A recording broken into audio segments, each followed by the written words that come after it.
ప్రతి సంసారంలోనూ మా కథలే వినిపించాలి.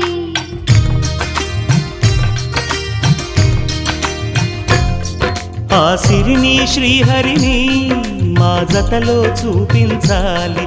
శ్రీకాంతుల కొలువంటే మా కాపురం అనిపించాలి. మా ముంగిలిలోన పున్నమి పూల వెన్నెల విరియాలి. మా చక్కని జంట చుక్కల తోట పరిపాలించాలి. కలలో ఇలలో ఏ కన్నెకి ఇలాంటి పతి రాడనిపించే వరుణ్ణే వరముగా ఇవ్వండి. కని విని ఎరుగని వేడుకతో వివాహం జరిపించండి.